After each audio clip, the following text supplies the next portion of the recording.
لا إله إلا الله محمد رسول الله. Assalamualaikum warahmatullahi wabarakatuh. Alhamdulillahi rabbil alamin. Nahmaduhu wa nasta'inu wa nastaghfiru wa natubu ilayhi wa na'udzu billahi min shururi anfusina wa min sayyiati a'malina. May yahdihillahu fala mudilla lahu wa may yudlil fala hadiya lahu. Wa nusalli wa nusallim ala nabiyyina Muhammad sallallahu alaihi wasallam. Allahumma salli wa sallim ala nabiyyina Muhammad wa kadzalika nusalli wa nusallim ala ashabihi al-ahyar wa ahlihi al-athhar wa ala jami'il muslimin alladhina saru ala nahdi nabi sallallahu alaihi wasallam.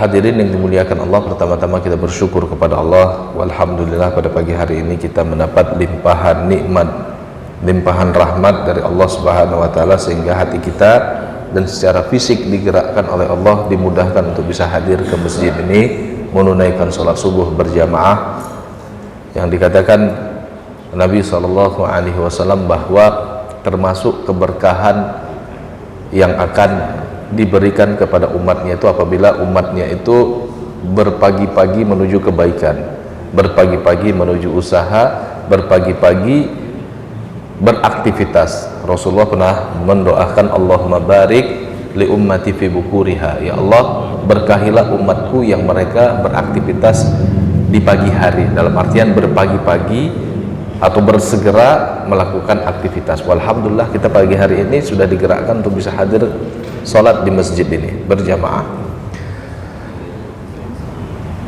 Salawat dan salam semoga tercurahkan kepada Nabi sallallahu alaihi wasallam. Beliau, hadirin yang dimuliakan Allah, mengajarkan kepada para sahabat bil khusus dan kepada kita tentunya bil umum, secara umum, bahwa kata Nabi sallallahu alaihi wasallam sebagaimana yang diriwayatkan Abu Hurairah, la ayyahtatib ahadukum huzmatan ala zahrihi khairum min ayyas'ala ahadan fayu'tihi aw yamna'ahu.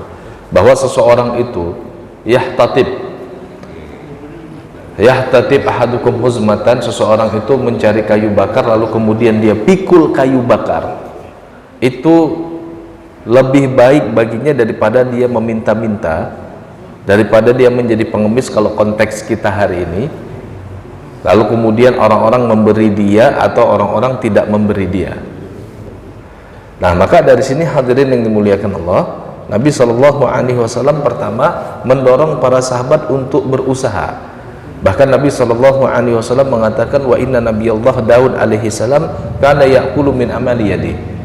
Rasulullah menceritakan ini bahwa Nabi Daud alaihi salam dulu makan dari jeripayah hasil tangannya sendiri.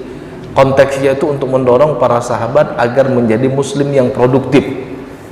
Nah, dari sini Nabi Shallallahu alaihi wasallam sering menyampaikan petuah-petuahnya itu dalam rangka untuk membangun mindset, atau mungkin bahasa mudahnya itu memberikan pemahaman bahwa harusnya muslim itu seperti itu. Muslim itu harus produktif, muslim itu harus berdiri di atas kaki sendiri. Jangan sampai muslim itu menjadi peminta-minta, jangan sampai muslim itu menjadi orang yang berpangku tangan, jangan, produktif begitu. Maka hadirin yang dimuliakan Allah, mengingat ini salah satu dasar ekonomi kita nanti, atau dasar muamalah kita, Allah Subhanahu wa taala menurunkan sebuah ayat, wa ahalallahu al-bai'a wa harrama riba. Allah menghalalkan jual beli dan mengharamkan riba. Yang dihalalkan itu adalah aktivitas kita melakukan transaksi yang sehat, dan yang nggak boleh itu adalah riba. Dan riba pada masa jahiliyah itu tidak sekeji riba di zaman kita. Rentenir di zaman jahiliyah itu, kalau Ibnu Qayyim menceritakan, riba jahiliyah itu adalah akad utang piutang yang dibisniskan, namun pertumbuhan utang itu terjadi pasca jatuh tempo. Jadi misalnya Ustaz Ma'ruf Amin, atau ini ya, beliau utang ke saya 100 juta misalnya, konteksnya kita hari ini ya. Kalau dulu kan nggak pakai juta tapi pakai dinar atau dirham. Riba jahiliyah itu adalah ketika beliau mengajukan utang ke saya, kemudian mengatakan saya akan lunasi 1 tahun, begitu jatuh tempo sampai 1 tahun tidak terlunasi. Maka riba jahiliyah itu bentuknya begitu jatuh tempo tidak terlunasi, pasca itu baru jalan pertumbuhan utang atau yang kita sebut dengan bunga. Tapi kalau di masa kita ini lebih jahat lagi. Pertumbuhan bunga, mungkin bahasa kita bunga ya, nggak tahu kenapa bunga, kok namanya indah banget ya. Bunga gitu. Pertumbuhan dari utang itu terjadi di hari pertama, bahkan di detik pertama ketika kita mentandatangani kesepakatan kita melakukan peminjaman kepada lembaga keuangan ribawi. Pada detik itu juga, pada menit itu juga, pada jam itu juga, pada hari itu juga berjalan argo pertumbuhan riba itu atau pertumbuhan pembayaran gitu. Nah, ini bukan hanya dianggap keji oleh agama kita, tapi tidak produktif gitu ketika kita menjerat orang dengan utang lalu mendapatkan keuntungan dari utang tersebut tanpa risiko. Kalau yang diajarkan agama kita kan prinsipnya misalnya mudharabah atau murabahah, bagi hasil misalnya, dimana dibagi hasil itu ketika kita sebagai pemilik modal kita ingin dapat untung, ya di situ ada resiko begitu, ada resiko, kalau gagal ya ditanggung bersama begitu. Maka dari sini hadirin yang dimuliakan Allah, ingin saya sampaikan kenapa dahulu tanda kutip Yahudi begitu sistem muamalah Islam ini atau sistem ekonomi Islam ini berjalan di Madinah, mereka nggak berkutik karena mereka dijepit oleh sistem yang mengajarkan agar kita itu ta'awanu 'alal birri wa taqwa, dan itu berbeda dengan prinsip mereka yang kalau bahasa Al-Qur'an tuh la ta'kulu amwalakum bainakum bil batil, jangan kalian sampai memakan harta sesama kalian dengan cara yang batil, dan diantaranya itu adalah jebakan utang begitu ya. Dan jebakan utang itu bisa naz'ul barokah, bisa mencabut barokah, terutama di negeri kita yang kalau kita bandingkan dengan negara-negara seperti Qatar itu kan sampai bisa over pendapatan per kapita, itu kan luar biasa. Padahal apalah yang dimiliki Qatar? Kalau bapak-bapak bilang kan Qatar migasnya, khususnya gasnya itu kan termasuk produksi gas terbesar di dunia. Oke, kita mungkin tidak negara produsen migas terbesar di dunia, tapi kita memiliki banyak sumber daya alam yang Qatar tuh nggak punya. Kita termasuk produsen emas terbesar karena kita punya 2 tambang besar selain Freeport, tuh ada Martabe di Sumatera Utara, tuh besar sekali. Kita juga punya bauksit, kita punya timah, kita punya batu bara, apalagi kita punya nikel, itu Qatar nggak punya itu. Kita bahkan punya CPO, kita punya kayu yang wah macam-macam deh punya. Tapi ironinya di tengah besarnya sumber daya alam kita tidak makmur, tidak sejahtera. Itu ironi sekali gitu. Walaupun kata Pak Abdurrahman Somad itu mantan salah satu ketua KPK, komisioner, itu kalau pengelolaan emas saja dikelola dengan baik atau pertambangan kita secara umum dikelola dengan baik, sebenarnya negara mampu memberikan pendapatan cuma-cuma 20 juta per kepala begitu. Ya itulah ironinya. Nah, salah satu sebab kenapa ironi itu terjadi adalah sistem muamalah kita yang nggak benar, yang pada pagi hari ini coba kita dikit-dikit pelajari ya. Nah, sehingga karena sistem muamalah kita yang nggak benar itu barokahnya dicabut oleh Allah Subhanahu wa Ta'ala ya. Maka dari sini hadirin yang dimuliakan Allah, prinsip agama kita itu salah satunya adalah sebagaimana Allah firmankan dalam Quran surat An-Nur surat keempat ayat 29, ya ayyuhalladzina amanu la ta'kulu amwalakum bainakum bil batili illa an takuna tijaratan an taradin minkum. Wahai orang-orang yang beriman, jangan kalian memakan harta sesama kalian dengan cara yang batil, kecuali bentuk transaksinya itu tijarah, jual beli yang berdasarkan ridho di antara kalian. Kalau jual beli silahkan, Silakan. Bahkan mungkin ada yang protes misalnya ya, oh ini kok dijual dengan harga yang cukup tinggi misalnya. Tapi kalau pembelinya ridho nggak ada masalah gitu. Nggak, yang penting cara transaksinya dengan cara yang tidak batil. Dengan yang cara tidak batil itu bagaimana? Nah, ini akan kita bahas. Nah, terus kemudian pertanyaannya, hadirin yang dimuliakan Allah, ini pertanyaannya sederhana tapi mendasar sekali. Boleh nggak orang bertakwa itu dia kaya? Boleh nggak, Pak? Boleh. Ya. Diriwayatkan dari Mu'adz bin Abdullah bin Habib dari ayahnya, dari pamannya, dia berkata bahwa Rasulullah SAW justru dulu pernah bersabda, la ba'sa bil ghina liman ittaqa. Tidak mengapa mencari, memburu kekayaan bagi orang yang bertakwa. Tidak mengapa. Apakah prinsip ini nanti akan berlawanan dengan hadis Nabi dalam hadis arba'in ini? Nabi SAW menceritakan, misalnya hadirin yang dimuliakan Allah, ketika ditanya sahabat, ya Rasulullah, amalan apa yang aku lakukan, kalau aku lakukan itu Allah akan mencintaiku dan orang-orang juga mencintaiku. Kata Rasulullah kan zuhud, izhad bima indallah, kamu zuhud terkait dengan karunia yang Allah berikan, nanti Allah cinta kepada kamu, dan kamu zuhud terkait apa yang ada pada manusia, nanti manusia juga akan cinta kepadamu. Maka ketahuilah hadirin yang dimuliakan Allah, zuhud itu bukan berarti nggak naik mobil. Zuhud itu bukan berarti tidak berpakaian baik. Bahkan nanti ada dalam kitab Ta'lim Muta'alim itu celaan bagi orang yang sebenarnya memiliki pakaian baik tapi ke masjid misalnya, atau ketika menghadiri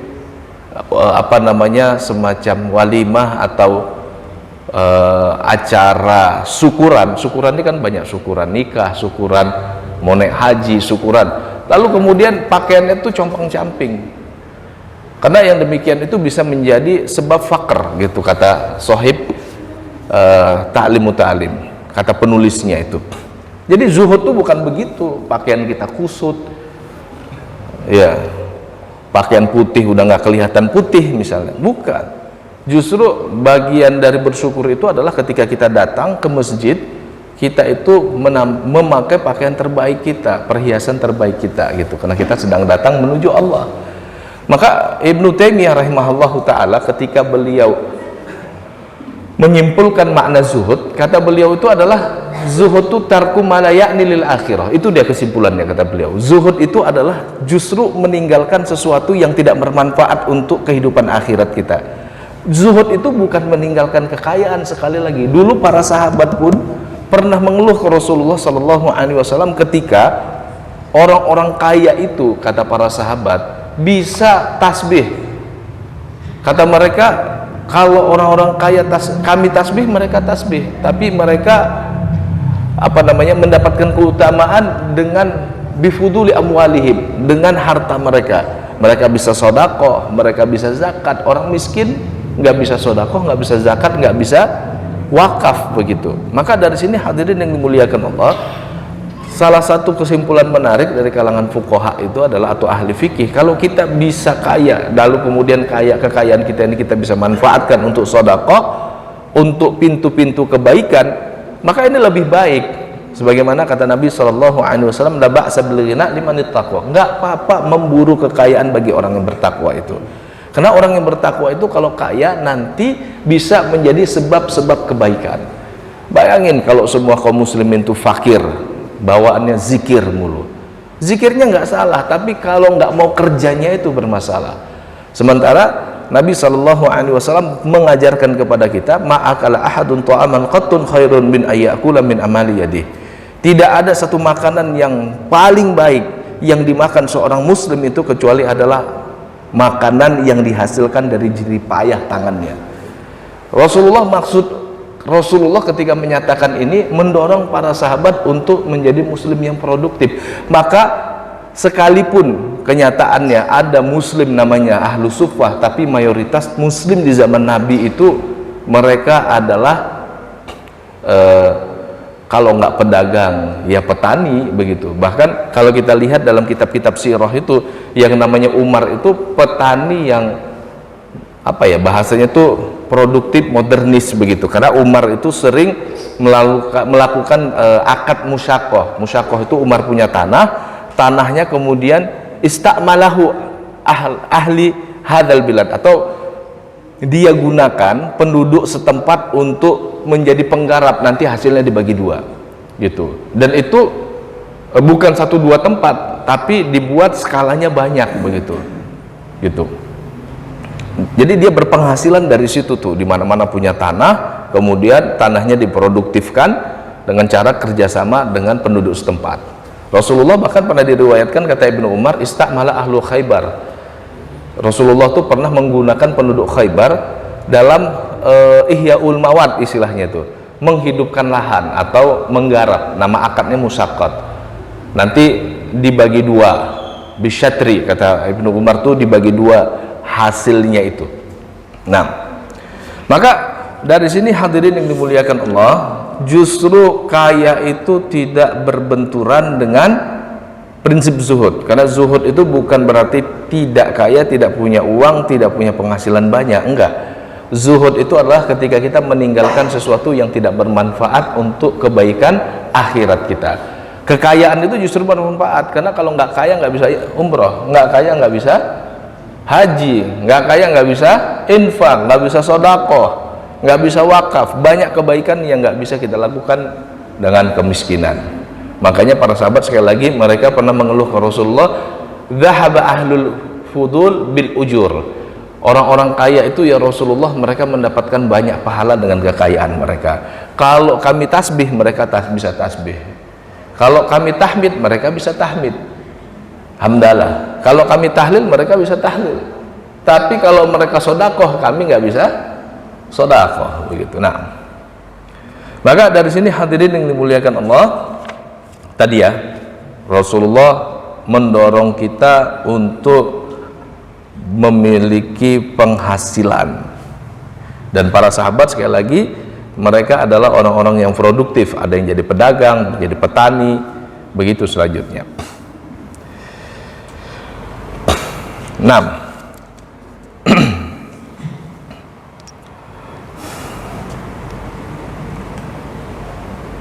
Walaupun begitu hadirin yang dimuliakan Allah, di garis bawah ya, di sini di hadis Arba'in ada hadis yang menerangkan prinsip Islam.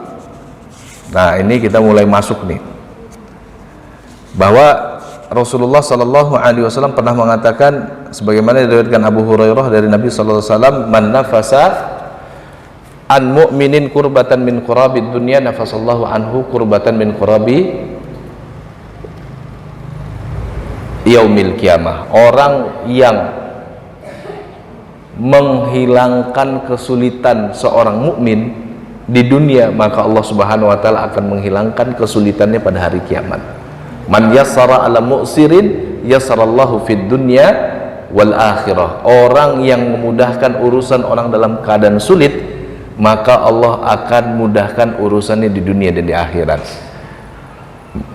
Lalu kemudian kata Rasulullah, man syatara musliman syatarallahu fid dunya wal akhirah. Yang menutupi aib seorang muslim, maka Allah Subhanahu wa taala akan menutupi aibnya di dunia dan di akhirat. Wallahu fi aunil abdi makana al abdu fi auni akhihi. Allah Subhanahu wa taala akan senantiasa menolong seorang hamba manakala hamba tersebut menolong hamba yang lain.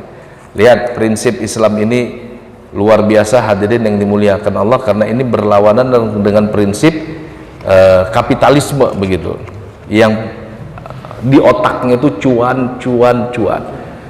Islam mengajarkan kita, kalau bisa kesulitan itu diretas dan berikan kemudahan kepada orang, nanti Allah Subhanahu wa taala akan mudahkan urusan kita di dunia, urusan kita di akhirat. Kalau kapitalisme justru kalau bisa yang mudah itu dipersulit, karena celah itu akan menjadi sumber pendapatan. Ada jasa di situ. Ya. Makanya kalau kita lihat fakta di Indonesia ya, kehidupan kita itu kosnya jadi tinggi karena layanan publik itu berubah menjadi sesuatu yang ada kosnya gitu loh. layanan publik yang merupakan hak kita itu kalau nggak didorong dengan yang namanya uang apa Pak? Uang rokok, apalagi uang pelicin, apa sih? Apalagi itu namanya biasanya keren-keren tuh. Uang apa lagi biasanya? Uang bensin begitu. Itu nggak bergerak itu layanan publik. Iya kan, surat yang harusnya itu free karena memang itu kewajiban pemerintahan setempat. Tapi karena nggak didorong pelicin, bensin, rokok dan segala macam, itu surat nggak jadi-jadi. Itu.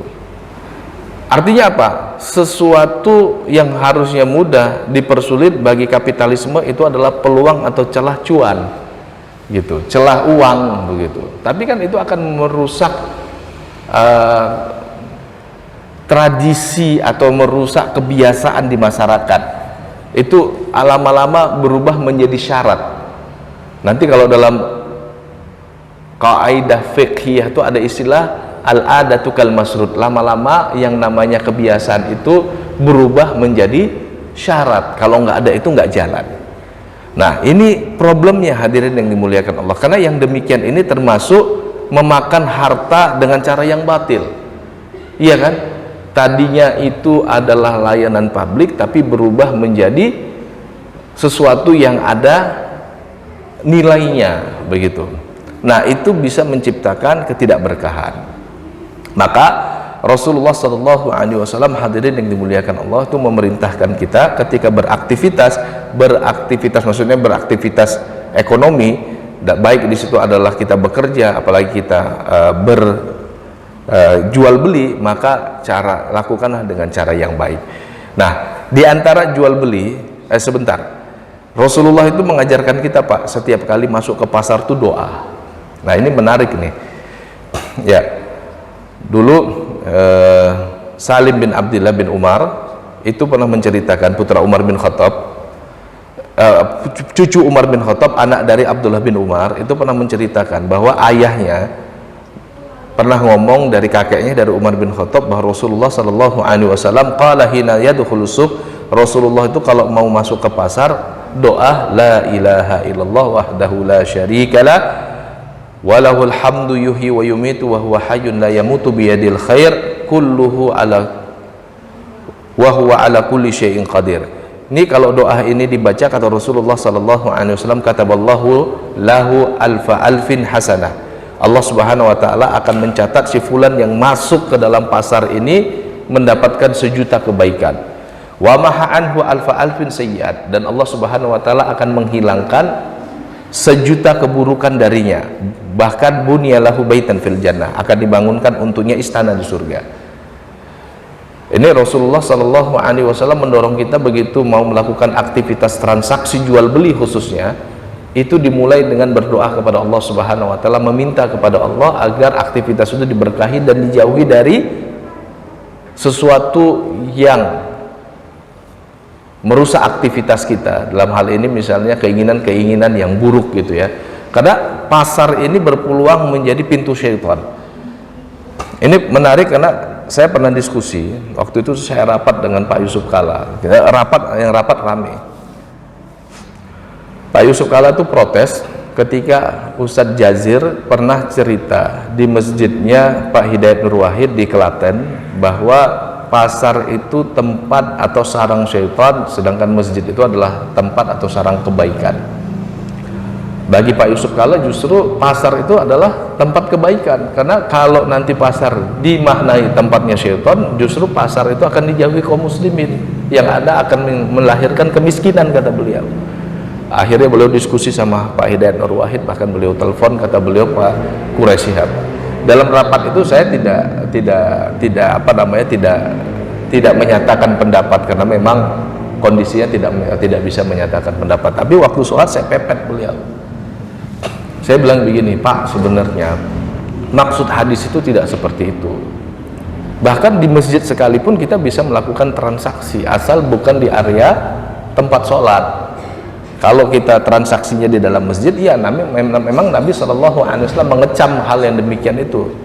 Bahkan Nabi pernah mengatakan mudah-mudahan dia nggak berkah itu dengan transaksinya itu. Tapi kalau di luar masjid itu justru tidak mengapa begitu. Dan harusnya masjid itu terkondisikan bukan hanya tempat ibadah tapi juga tempat mencari ilmu dan pusat ekonomi begitu. Kalau masjid menjadi pusat ekonomi, di depannya ada sekumpulan warung begitu ya, itu kontrol pasar itu jadi lebih mudah begitu. Misalnya setiap kali azan pelaku pasar dengar lalu kemudian datang ke masjid, sejenak imannya diperbaiki, sejenak ketakutannya kepada Allah itu ditumbuhkan, ya kan? Sehingga dia tidak menjadi orang-orang yang suka makan harta orang lain dengan cara yang batil begitu. Dan sebaliknya saya bilang, kalau pasar itu nggak kita kontrol, itulah yang terjadi di Indonesia. Lihatlah betapa banyak pelaku pasar di Indonesia itu mengabaikan adab-adab, mengabaikan nilai-nilai dalam transaksi, sehingga misalnya timbangan di Indonesia itu udah rahasia hukum, nggak ada yang benar. Walaupun kemudian dihadirkan timbangan digital untuk menyatakan kepada orang bahwa timbangan digital ini pasti benar Pak.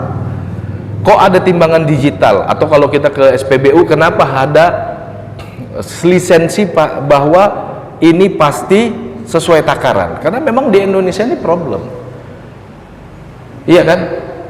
Di Indonesia ini yang namanya pasar itu kalau nggak tipu-tipu ya bukan Indonesia, begitu kasarnya ini begitu. Sehingga tadi timbangan itu kalau pakai timbangan yang timbangan apa namanya itu Pak, batu itu, timbangan yang pakai itu kan udah pasti nggak benar tuh timbangan, benar nggak? Timbangan yang biasa kita pakai buat nimbang daging itu, timbangan apa sih namanya? Hah? Ya manual, banyak yang itu juga manual yang ditarik-tarik. Tapi ala kulihal maksudnya timbangan-timbangan itu padahal hadirin yang dimuliakan Allah, Rasulullah itu berulang-ulang menceritakan betapa bahayanya kalau yang kita makan itu adalah harta haram. Kan ada sebuah hadis, ada juga dalam hadis Arba'in, Rasulullah menceritakan kisah ini, kesannya kisah imajiner, tapi kadang-kadang Rasulullah menyandarkan kisah ini kepada umat-umat sebelumnya, diantaranya Bani Israel. Jadi Rasulullah SAW mengatakan dulu itu ada rojulun yutilu safar, melakukan perjalanan jauh, kondisinya sangat apa namanya itu, bukan mengharukan tapi menyedihkan gitu ya, karena Rasulullah mengatakan as'atha akbara, sampai rambutnya itu kusut Pak, sampai badannya itu berdebu semuanya. Di tengah perjalanan yang jauh tersebut, dengan kondisi tersebut, yamuddu yadayhi ila sama, Rasulullah mengatakan dia bentangkan tangannya ke langit, lalu dia memuji-muji Allah, meminta kepada Allah, ya Rab, ya Rab, ya Rab. Tapi kata Rasulullah, nggak akan mungkin doa orang ini dikabulkan, nggak akan mungkin, karena kata Rasul sederhana, mat'amuhu haramun, mashrabuhu haramun, makanan yang dia makan adalah harta haram, minuman yang dia makan juga harta haram, bahkan malbasuhu yang dia kenakan, pakaian yang dia kenakan juga berasal dari harta haram. Fa'ana yustajabulah, bagaimana mungkin orang seperti ini dikabulkan doanya, kata Rasulullah. Maka dari sini ini harus hati-hati nih. Padahal laki-laki itu kalau kita lihat dalam kitab-kitab sarah hadis, menurut para ulama, laki-laki itu telah mengumpulkan minimal 4 sebab dikabulkannya doa. Yang pertama adalah safar. Nabi kan pernah mengatakan ada salasu da'awati la turad, ada 3 doa tidak akan ditolak. Pertama itu adalah doa orang yang dalam keadaan safar, doa walid, doa orang tua untuk anaknya, dan doa orang yang dizolimi. Tapi untuk kasus orang ini doanya ditolak sekalipun dia dalam keadaan safar, karena makanannya makanan haram. Artinya makanan yang dia makan itu berasal dari harta haram, berasal dari transaksi yang diharamkan syariat. Kondisinya menyedihkan Pak, as-asa akbaro, kusut, berdebu. Tapi kondisi itu tidak menyebabkan dia mendapatkan ijabah, padahal kondisi itu termasuk kondisi yang menyebabkan ijabah. Tapi karena yang dia makan haram, gak bisa. Dia mengangkat tangannya ke langit, ini juga bagian dari sebab diijabahinya doa. Karena Nabi SAW mengatakan Allah itu yastahyi, Allah itu malu ayaruddahuma abdu yadahu sifron, kalau seorang hamba sudah bentangkan tangannya ke langit lalu kemudian dia balikkan tangannya, kedua tangannya, dan dia tidak mendapatkan apapun. Maka salah satu sebab doa itu diijabahi, Bapak kalau doanya itu dibentangkan tangannya ke langit. Itu menunjukkan keseriusan, dan Rasulullah mengatakan Allah tuh malu kalau tidak memberikan yang didoakan orang yang tangannya sudah dibentangkan ke langit. Tapi untuk kasus ini tetap aja nggak bisa. Kenapa? Yang dia makan tuh harta haram. Yang dia minum tuh berasal dari harta yang dia dapatkan dengan cara yang haram. Sekalipun dia sudah memuji-muji Allah, ya Rabb, ya Rabb, ya Rabb, ya Allah, ya Allah, tolong ya Allah. Ini kan salah satu sebab doa itu dikabulkan ketika kita memulai doa itu dengan tawasul, menyebut nama-nama Allah.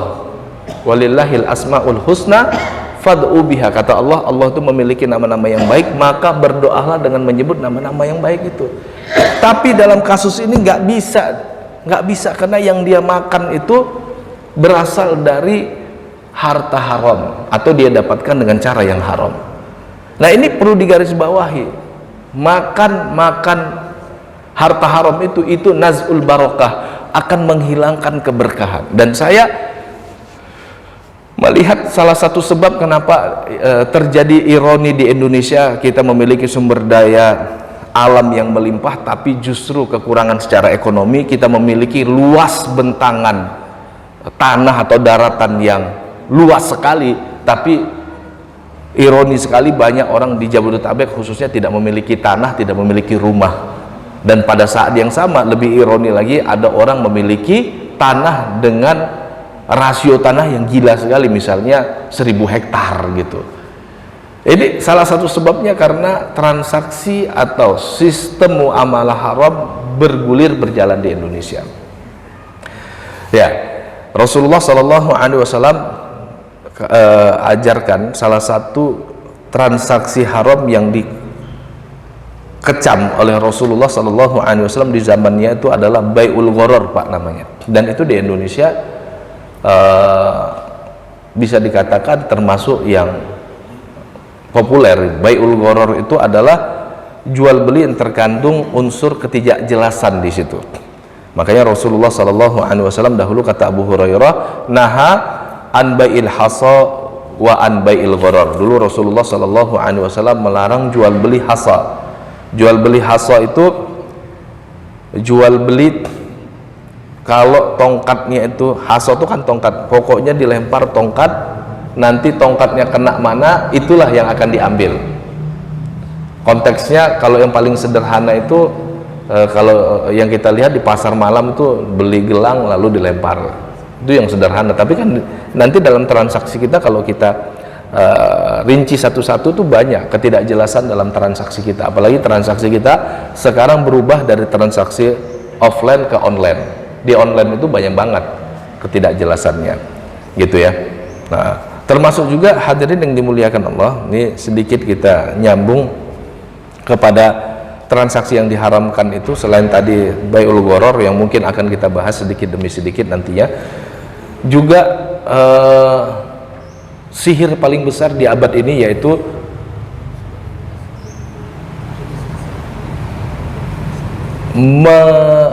mengkomersilkan atau mengkapitalisasi utang gitu. Ini juga termasuk sihir yang paling besar di abad ini. Dulu Rasulullah tuh mengecam besar praktek riba gitu. Kalau di ekonomi kita hari ini atau di sistem transaksi kita di dunia hari ini, nggak ada yang tidak berbasis riba, karena memang keuangan dunia hari ini basicnya itu justru gitu. Nah, oke, kita fokus bahwa hadirin yang dimuliakan Allah, Rasulullah Shallallahu Alaihi Wasallam itu mengajarkan kullu qardin jara fihi naf'an fahuwa riba. Ini kita agak bergeser sedikit ya. Salah satu transaksi yang diharamkan oleh Rasulullah itu adalah mengkomersilkan atau mengkapitalisasi utang. Rasulullah mengatakan kullu qardin jara fihi naf'an fahuwa riba. Setiap utang yang dikapitalisasi gitu ya, bahasa kita mungkin mudahnya, atau yang diambil manfaat dari utang tersebut, maka utang tersebut adalah riba. Karena seperti kata Sayyid Qutb, agama kita ini menggarisbawahi bahwa utang itu sebenarnya akad ibadah. Utang itu adalah akad ibadah, akad ta'awuni, akad sosial. Ketika kita memberikan pinjaman, berarti kita sedang beribadah kepada Allah, maka tidak boleh mengkomersilkannya. Paham Pak ya? Nah, ini akan berbeda dengan sistem ekonomi hari ini yang poros dasarnya itu adalah jebakan utang kalau bahasa saya. Hari ini kan lembaga keuangan terbesar itu kan perbankan, dan perbankan itu bisnisnya adalah bisnis utang, ya kan? Gitu. Nah, hadirin yang dimuliakan Allah, karena itu adalah ibadah, Rasulullah sempat bahkan mengatakan, "Mamin muslim yukridu musliman qardan marrataini illa kana qasadat qatiha marrah." Utang yang diberikan seorang muslim kepada muslim yang lain, kalau itu dilakukan sampai 2 kali, kata Rasulullah, maka yang demikian itu setara dengan 1 kali sedekah. Rasulullah ngomong begini karena Rasulullah ingin mendorong agar kita menjadi muslim yang membantu muslim yang lain. Jangan sampai muslim yang lain itu terjebak dengan skema utang. Maka Rasulullah secara tegas-tegasan mengatakan, kalau kita bisa berikan pinjaman kepada orang lain sampai 2 kali, maka yang demikian itu pahalanya sama atau setara dengan sedekah 1 kali. Sekali lagi, Rasulullah mendorong itu agar jangan terjadi luas praktek kapitalisasi utang gitu.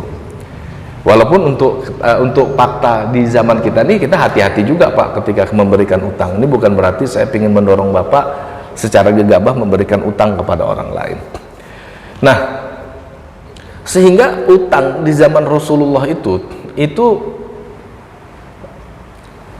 berubah menjadi dari yang utang berbasis tadi, basicnya itu adalah kapitalisasi utang, karena riba itu kan sudah menjadi sudah ada di zaman Rasulullah dan sudah menjadi dasar ekonomi Yahudi ketika itu, karena Yahudi itu suka memberikan pinjaman dengan skema riba. Tapi tiba-tiba Rasulullah menentang itu. Bahkan Rasulullah Shallallahu Alaihi Wasallam mengajarkan bagaimana cara berutang yang baik. Diriwayatkan, hadirin yang dimuliakan Allah, Abu Hurairah itu pernah cerita kalau Rasulullah Shallallahu Alaihi Wasallam itu pernah berhutang dengan seseorang. Kata Abu Hurairah, "Kana li rojulin ala Rasulillah Shallallahu Alaihi Wasallam dainun." Dulu Rasulullah Shallallahu Alaihi Wasallam itu punya utang kepada seseorang. Ya. Jadi orang tersebut datang, jaa yataqadahu. Jadi orang tersebut itu, kata Abu Hurairah, datang. Utangnya Rasulullah itu adalah sinnun minal ibal. Rasulullah pernah berhutang onta kepada orang tersebut. Jadi orang tersebut datang. Nah, ketika onta-onta sodakoh, maksudnya onta zakat itu ditunaikan kepada Rasulullah, kemudian Rasulullah mengatakan, "Utuhu, kasih si fulan itu onta tersebut." Maksud Rasulullah, saya dulu punya utang, tunaikan. Akhirnya kata Abu Hurairah, "Talabu sinnahu." Para sahabat bertanya, utangnya Rasulullah itu onta usia berapa? Ternyata ontanya itu usianya usia muda. Disebutkan dalam kitab-kitab syarah hadis itu, ada yang mengatakan 1 tahun, ada yang mengatakan 2 tahun. Tapi ternyata para sahabat lam yajidu sinnan fawqaha. Para sahabat itu tidak mendapatkan unta dengan usia itu, adanya unta yang lebih tua. Tentunya kalau yang lebih tua secara kuantiti dan quality itu kan lebih baik Pak. Maksudnya kuantiti di sini itu lebih berat gitu. Secara kualitas tentu harganya lebih mahal gitu ya. Kata Rasulullah, berikan aja, berikan saja. Begitu diberikan kepada orang tersebut, kata orang tersebut, "Aufaitani aufallahu bik."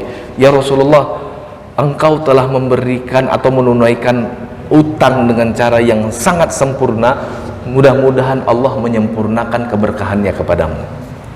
Kata Rasulullah kepada orang tersebut, "Inna khiyarakum ahsanukum qadaan." Orang terbaik di antara kalian adalah orang yang paling baik ketika membayar hutang. Dari kisah ini kita kan jadi paham ya. Pertama, Rasulullah Shallallahu Alaihi Wasallam itu pernah berhutang.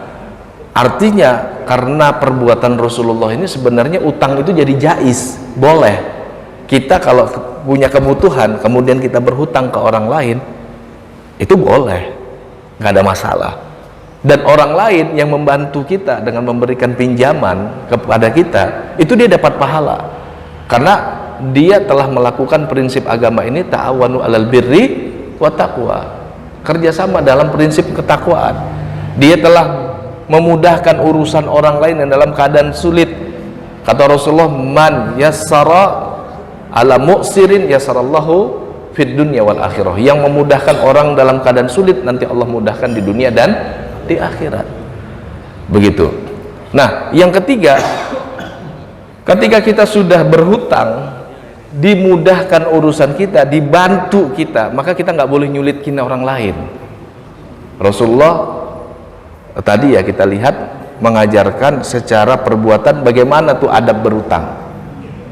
Bahkan dalam riwayat yang lain, Rasulullah tuh pernah berhutang kepada Abdullah bin Abi Rabi'ah al-Makhzumi. Kata Abdullah bin Abi Rabi'ah al-Makhzumi, dulu Rasulullah berhutang salasina au arba'ina alaf. Dulu berhutang istalafa, Rasulullah pernah berhutang pada perang, sebelum perang Hunain itu 300 atau 30 atau 40 ribu.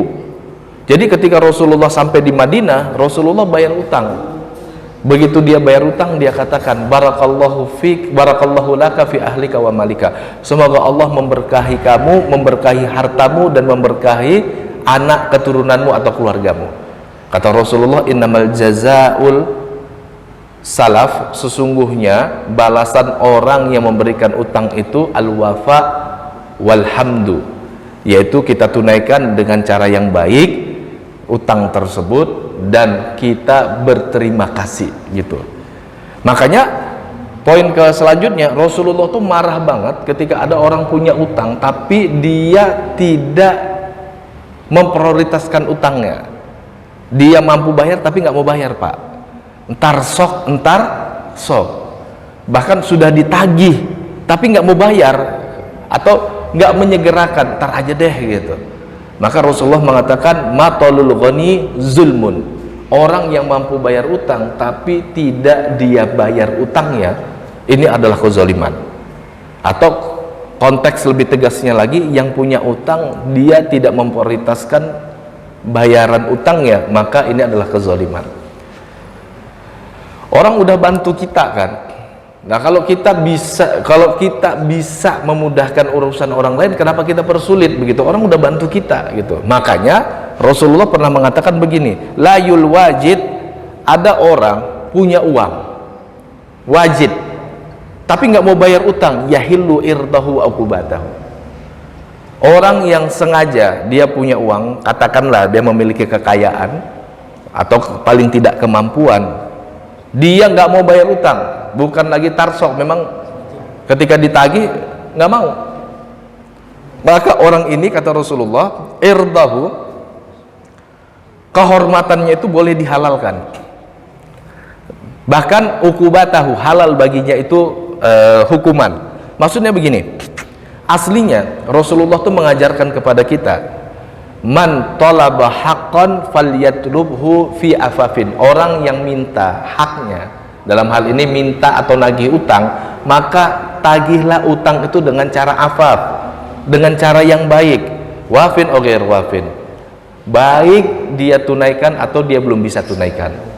Ini kalau orang kita datangi, ini ada orang berhutang ke kita, kita datang, dia masih punya niatan baik.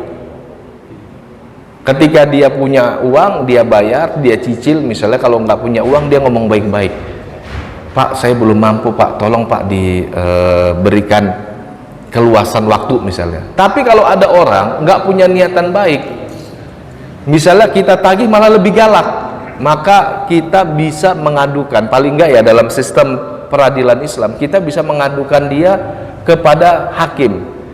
Tadinya kan kita nggak boleh menciderai kehormatan orang, tapi ketika dia nggak punya niatan baik, bahkan ketika kita tagih dia lebih galak, misalnya konteksnya kalau kita lihat ya yang lagi viral-viral, ketika ditagih pinjol malah lebih galak misalnya, gitu. Nanti kita akan bahas kalau ada yang tanya tentang pinjol misalnya, karena memang Indonesia darurat pinjol nih. Nah, maka orang yang seperti itu ketika kita tagih baik-baik malah justru nggak mau bayar, malah justru berlaku kasar, kita bisa menghalalkan kehormatannya dalam artian udah kita laporin aja kepada pihak berwajib. Nah, kalau dalam sistem peradilan Islam kita laporkan kepada hakim, lalu kita tuntut kepada hakim agar manggil dia, bahkan memberikan takzir, semacam hukuman untuk menekan dia bayar utangnya gitu. Maka disitulah ada ukubah atau ada hukuman yang jadi halal untuk diterapkan ke dia gitu ya. Maka hadirin yang dimuliakan Allah, kalau kita lihat dalam kitab-kitab para ulama, orang berhutang tapi nggak mau bayar itu haram, dosa besar. Nanti ada yang lebih besar lagi, ketika berhutang dia tidak berniat membayar utang, jadi sengaja ngutang untuk ambil tuh uang, nggak ada niat bayar. Ini lebih besar lagi, karena Rasulullah SAW mengatakan begini, man akhadha amwalan nas yuridu adda'aha adallahu anhu. Yang berhutang dan dia berniat untuk membayar utang, Allah akan bantu dia bayar utang. Tapi kalau ada orang berhutang yuridu itlafaha, dia ingin, bahasa kasar kita, nyikat itu utang, nggak mau bayar, sengaja memang dari awal niatannya nggak mau bayar, atlafallah, semoga Allah Subhanahu wa taala membangkrutkan dia. Ini kan luar biasa doa Rasulullah, semoga Allah membangkrutkan dia gitu, semoga Allah Subhanahu wa taala menghancurkan hartanya. Maka yang berhutang sengaja niat nggak mau bayar bukan hanya haram tapi dosa besar, bahkan Rasulullah mendoakan agar hartanya itu dihancurkan begitu. Nah, dari sini juga hadirin yang dimuliakan Allah, salah satu kesimpulannya adalah kalau bisa tidak berhutang jangan berhutang, atau kebiasaan berhutang itu nggak baik, paling nggak kita katakan makruh, karena Nabi SAW mengajarkan suatu doa, yang doa ini kata Ibunda Aisyah sering disampaikan Nabi, Allahumma inni a'udzubika minal ma'tham wal maghrab, ya Allah jauhkan aku dari utang dan suka ngutang. Karena sekalipun ngutang itu baik, tapi kalau menjadi perilaku atau etos yang membiasakan diri berhutang, maka ini tidak baik ya. Nah, kembali hadirin yang dimuliakan Allah, sengaja saya cerita panjang kali lebar cerita tentang utang ini karena memang Indonesia hari ini darurat utang ya. Satu, utang dibisniskan. Hari ini termasuk yang paling darurat itu sudah bergeser dari bank keliling ke pinjol. Yang kedua, juga ada etos buruk di masyarakat kita ketika minjem itu niatnya nggak mau bayar. Itu banyak banget kasus, bahkan dulu saya pernah jadi mediator tentang itu, tapi memang kalau kita jadi mediator di kasus-kasus seperti itu lelahnya lebih banyak Pak daripada manfaatnya kayaknya. Wallahu a'lam bishawab. Mungkin ini saja yang bisa kita sampaikan. Nanti kalau ada tanya jawab mungkin sambil di belakang ya, karena kayaknya tim konsumsi juga sudah ready begitu. Itu sudah isyarat ke kita, sudahlah mundur ke belakang. Oke, kita cukupkan, kita akhiri dengan kafaratul majelis. Subhanakallah bihamdika asyhadu an la ilaha illa anta astaghfiruka wa atubu ilaik. Wassalamualaikum warahmatullahi wabarakatuh.